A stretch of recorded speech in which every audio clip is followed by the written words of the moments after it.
ఏయ్, తలుపులెందుకు మూసావు? ఇప్పుడు ఏమైంది మేడం? ఎందుకు అంత టెన్షన్ పడుతున్నారు? హా, మీకు జీతం ప్రాబ్లం లేదు, కానీ నేనిక్కడుండటమే ప్రాబ్లం, అంతే కదా?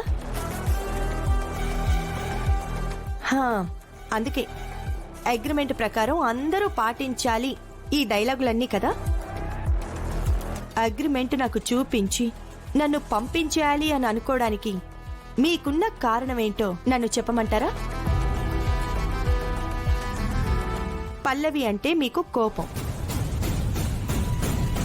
నేననేదాన్ని ఇక్కడుంటే పల్లవికి సపోర్టుగా ఉంటున్నానని మీకు కోపం. పల్లవి చరణ్లకి నిశ్చితార్థం వరకు తీసుకొచ్చింది నేను అని మీకు కోపం. వాళ్ళని పెళ్లి వరకు నడిపిస్తాను అని సపోర్ట్ చేస్తుంది నేను అని మీకు కోపం. అందుకే నన్ను ఎలాగైనా ఇక్కడి నుంచి తప్పించాలి అని, పల్లవికి దూరం చేయాలని మీరు చూస్తున్నారు. నా ఉద్దేశం ఏంటో నీకు అర్థమైంది కదా, ఇంకెందుకు, బయలుదేరు. కానీ నేననుకున్నది పూర్తవ్వలేదు కదా. ఎట్టి పరిస్థితుల్లో పల్లవి చరణ్ల పెళ్లి జరిగే తీరాలి, జరిపిస్తాను. నేనుండగా అది జరగదు. నిన్ను చూసుకుని ఆ పల్లవి తోకాడిస్తోంది. నీకేదైనా కష్టం వస్తే అది ముందుకొచ్చి నిలబడుతుంది. అదొక్కటే కాదు, నువ్వు తాను ఇద్దరు నాకు హెడేక్ గా తయారయ్యారు.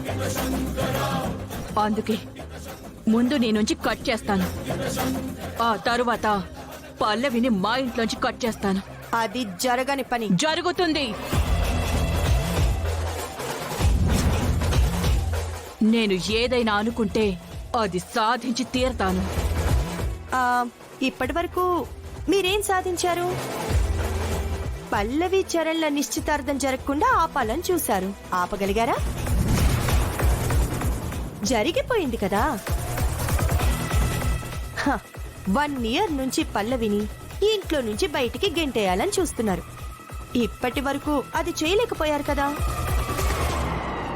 సరే, ఆ విషయం పక్కన పెడితే నన్ను ఎన్నిసార్లు కాలేజీ నుంచి పంపించేయాలని ఎన్ని కుట్రలు చేశారు? పంపించగలిగారా? అవ్వలేదు కదా. చరణ్ పల్లవిల పెళ్లి కూడా మీరాపలేరు.